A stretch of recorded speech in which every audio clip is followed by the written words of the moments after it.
Eric Weinstein, though, gave out flowers. Like, you can't deny that. That man, he could have just went at it. He could have just insulted that man. He could have just acted like he was better than him. Because he is. Of course, this educational realm of understanding and knowledge in school and university, Eric is the best because he's got a double PhD. He's got it at Harvard, MIT, and all that, right? He could have used that as a tool. He could have weaponized his education, his smartness, but it didn't do it.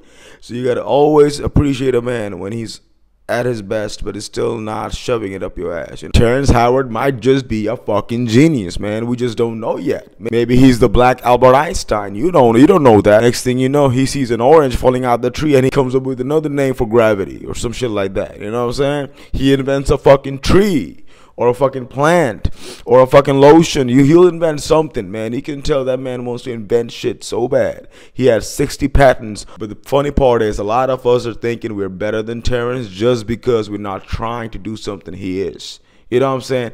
This is what it is. It's recency bias. The last motherfucker you saw trying something and failing is the dumbest motherfucker in the world. But you don't realize that you're sitting behind a fucking screen judging a man who's trying to revolutionize mathematics and science. Like, that is something to be respected. That and his hairstyle has to be respected too. I fuck with it. Eric Weinstein said, hey man, I could win against you with words, man. I'm better than you. I got better degrees than you. I went to better universities, man. Don't fuck with me.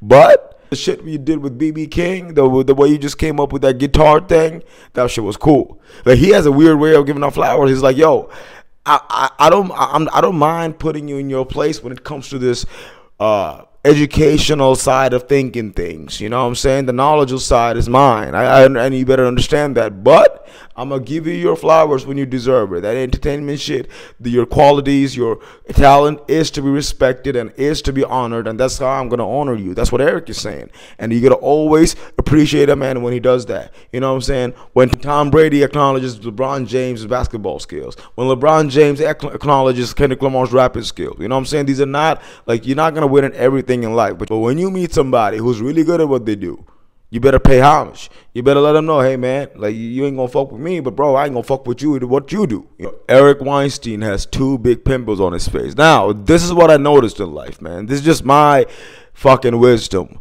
The ugliest people, or people with a little bit of flaws in their faces, a little bit of flaws in their physical appearances or their looks or their beauty, are always the nicest, the smartest, the most intelligent, the funniest, and the most everything best people, because they have a point to prove, because they're not using their beauty as a fucking shield to hide from the world. They know they gotta go out there and do that extra mile because people always judge them for who they are, or people always look at them a certain way. Kendrick Lamar is probably at home thinking, man, hey man, these fucking rappers got ghostwriters out the fucking ass. They got correctional officers trying to be drug lords. And I'm out here trying to spit that real rap, and people don't acknowledge that.